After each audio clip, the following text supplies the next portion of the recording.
원시 공산제 고대 노예제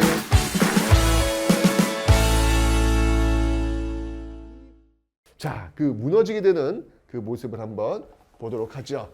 그 무너지게 되는 그 모습이 바로 고려시대를 두 시기로 나눌 수 있다라고 이야기했던 1170년에 있었던 바로 무신정변이 되는 겁니다. 이때 왕은 이제 의종이에요. 이때 왕은 이제 의종인데 무신정변이 1170년 일어나게 되면서 이 무신정변 이제 이 이의방과 정중부가 중심. 아까 정중부 이게 수염 불태워 열받고 있다 그랬잖아. 결국 이 이의방과 이 정중부라는 인물이 중심이 되어가지고 들고 일어나게 되는 것이죠. 그때 이제 나왔던 구호가 뭐냐면 이 문관의 모자를 쓰고 있으면 누구나 다 죽여라 라고 이야기를 해요. 야, 정말 그 쥐고 있었던 권력의 순간이 한순간에 무너집니다. 제가 이야기했잖아요. 원숭이들 그 쌀을 놓으면 되는데 이걸 놓지 못하다 보니 마음껏 나무와 나무를 뛰어다니면서 자유를 누릴 수 있었던 그들이 순식간에 인간에게 잡혀서 죽임을 당하더라 라고 이야기했잖아요. 놓으면 되는데 똑같아요. 이 당시 어떤 권력을 쥐고 있었던 도병마사를 중심으로 해서 권력을 장악하고 있었던 이 문신들은 결국 그 기득권을 계속 유지하려는 욕심 때문에 결국 이 무신들에 의해서 죽임을 당하게 됩니다. 이러면서 이제 문벌 시대가 갑자기 무너지게 되는 거예요. 갑자기. 완전히 역사의 한 장면이 바뀌게 되는 것이죠. 자, 그러면서 시작한 게 1170년 고려 후기로 넘어오는 거예요. 예, 이의방과 정중부가 중심이 되었는데, 자, 생각해보면 이제부터는 이제 문관들이 아니라 무신들이 중심이 된단 말이야. 그 무신들이 회의기구, 이제까지 문신들의 회의기구는 도병마사였어. 제추회의라고도 했지요. 그죠? 그런데 이제 문신들이 죽었단 말이야. 그럼 이제 그 회의기구는 운영이 되지 않지. 이제까지 유명무실했던, 문신시대에 유명무실했던 무신들의 회의기구, 뭐가 있다 그랬지 얘가? 도병마사 말고 또 뭐가 있다 그랬잖아요. 중방이 있다 그랬잖아요. 이젠 그 중방이 제 역할을 하는 거죠. 왜? 무신들이 권력을 장악했으니까. 군인들이 권력을 장악했으니까 군인들의 회의기구였던 중방이 그 중심에 서게 되는 겁니다. 자, 그런데 중요한 건 뭐냐면 이 군인들도 어떤 비전이라는 건 없었어요. 새로운 시대를 이끌려면 여러분들 칼과 힘도 있어야 되겠지만 중요한 건 뭐냐면 그 지속성을 이끌려면 다음 시대를 어떻게 이끌고 갈 것인지에 대한 비전이 있어야 돼요. 근데 그 비전은 없었다라는 것이죠. 결국 자신들끼리 권력 투쟁만 벌이게 됩니다. 그래서 보세요. 뭐 이의방, 정중부, 경대승, 이의민 계속해서 이 이의민 같은 경우에는 또 천민 출신이에요. 예, 천민 출신이 또 이렇게 힘이 장사라고 합니다. 힘이 장사 그 과정 속에서 권력의 꼭대기까지 올라오는 그런 모습들 보이고 있고요. 결국 이런 혼란 속에서 그래도 정리를 했던 인물이 누구냐면 바로 최충헌이라는 인물. 최씨 무신 정권이 들어오면서 나름 조금은 좀 정리가 됩니다. 이 최충헌 같은 경우에는요, 당시 이것도 시무책이죠. 시무책 한 10여 조를 올립니다. 이거 봉사 10조라고 하는데 10조를 올려가지고 어떻게 이 혼란스러운 무신 시대를 안정화시킬 것인가를 건의하는 그런 모습들도 보이고 있더라라는 거. 그리고 최충헌의 아들 최후로 연결되는 요 시대가 상당히 그래도 무신 정권 때 좀 안정화된 모습이었는데 특히 이 최충헌 같은 경우는 여러분들 중방 말고 자신의 그 권력을 더욱더 강고히 하기 위해서 교정도감이라는 걸 만듭니다. 예, 뭐 정치를 다시 원위치로 돌려놓는 거겠죠. 잘 만들기 위한 도감은 임시기구라고 그랬어요. 교정도감. 그래서 별감을 차지하게 되는 것이죠. 그래서 교정도감이라고 하는 그 기구를 만들어서 권력을 좌지우지하는 모습들이 있더라. 마치 이런 거예요. 이 군사정변을 통해 가지고 권력을 장악했던 박정희. 그 박정희가 만들었던 게 국가재건 최고회의라는 게 있습니다. 초법적 기구죠.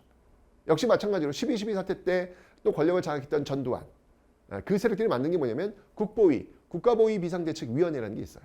그러니까 이런 거 초법적 기구들을 만들어가지고 자신의 어떤 권력을 공고히 시키기 위한 그런 조직, 교정도감이 이때 이제 만들어지는 겁니다. 그리고 그의 아들은요, 최후 때가 오면요, 정방이란 걸 만들어서 인사권을 이곳에서 모두 결정을 하게 되죠. 그리고 서방이라는 걸 만들어서 또 이제 문신들은 지금 다 제거가 됐거든요. 그리고 남아있는 문신들을 좀 우대하려는 이런 모습들. 선은 뭐냐면 뭐 책 읽는 방이겠죠. 책 읽는 사람들 누구야? 문신들이겠지 뭐 서방. 정치하는 방이겠죠. 뭐 여기서 이제 인사권이 좌지우지되는 그런 모습들이 있더라라고 하는 거. 이런 어떤 권력 구조들이 만들어지고 있었는데 이건 정치의 어떤 행정 조직이고요. 이 칼로 흥한 자 칼로 망한다 그랬습니다. 칼로 흥한 자들은요 늘 칼이 두려워. 그러면서 자신의 신변을 보호하기 위한 사병 조직들을 만들어요. 그 대표적인 사병 조직이 바로 도방이라는 겁니다. 도방. 근데 도방이라는 게 이제 잠깐 없어졌다가 다시 최씨 무신 정권이 나오면서 만들어져요. 다시 만들어졌다가 심지어 최후 같은 경우에는요 야별초라는 걸 만듭니다. 요 야별초가 그러니까 밤에 순찰하면서 치안을 담당하는 어떤 그런 조직이라 보면 되는데 사병 조직이라 볼 수 있는데 요 야별초가 이제 나중에 삼별초로 이제 발전을 하게 될 겁니다. 삼별초. 그래서 이런 어떤 시스템들을 이 무신들은 가지고 있었다라고 하는 거. 그러니까 전반적으로 볼 때 이 무신들은요 뭔가 어떤 새로운 시대를 이끌 수 있는 어떤 그런 비전이라고 할까 그런 힘은 없었던 것 같아요. 그래서 급조해서 만든 어떤 이런 행정 조직들을 갖고 또는 사병 조직들을 갖고 버텨내는 어떤 그런 모습들이 아니었을까라는 그런 생각이 드네요. 혼란기였다는 이야기입니다. 자, 그래서 이 무신정변기에는요 이 모습을 바라보면서 뭔가 여전히 안정화된 모습이 아니잖아. 그지? 이런 과정 속에서 기층민들도 들고 있는. 왜냐면 뭐야? 유민? 천민 출신인데 이게 지금 권력을 장악한 거야? 뭐야? 무신들이 지금 어쨌건 권력을 장악한 이 문신들을 친 거야? 이거 하극상 아니야? 이거 쿠데타잖아.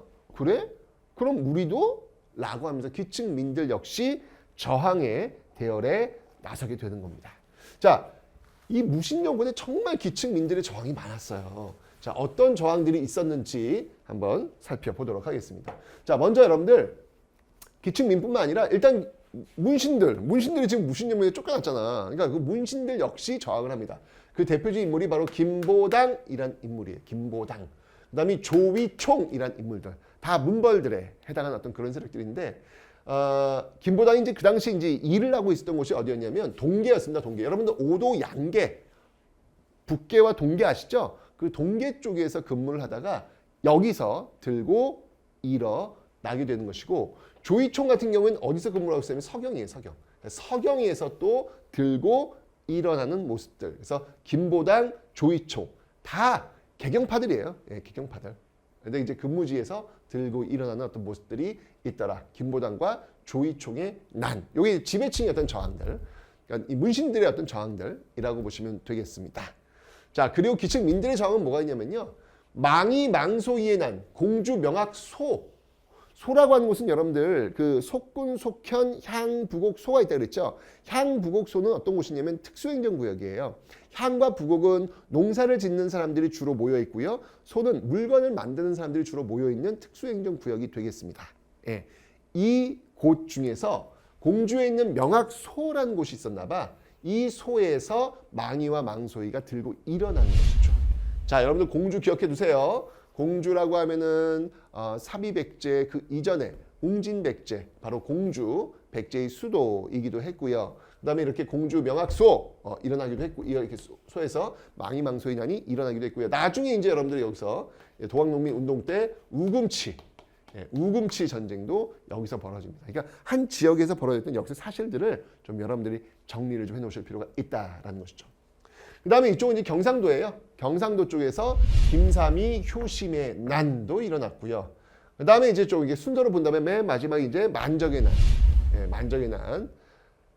요건 이제 정말 이 개경에서 일어난 건데요. 개경에서 만적이라고 하는 인물. 이게 이제 보시면 알겠지만 여러분들 이게 어느 시점은 언제냐면 최충원 때.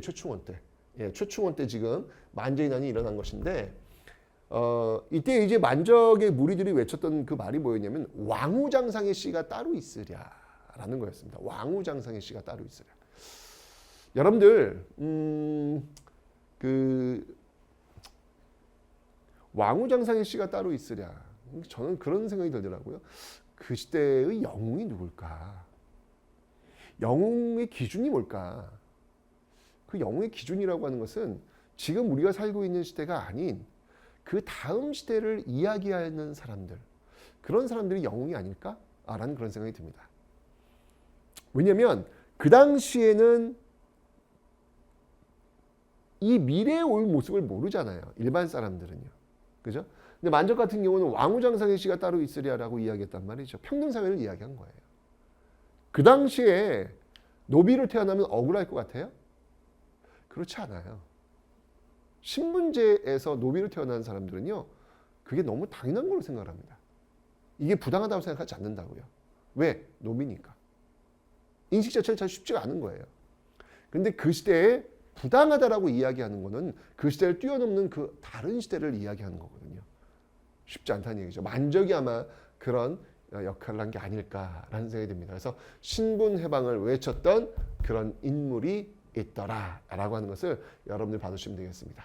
네, 이렇게 해서 무신정변까지 한번 살펴봤습니다. 드디어 문벌 시대가 끝나고 고려 후기의 어떤 출발점이라고 할 수 있는 무신 체제가 도래했습니다.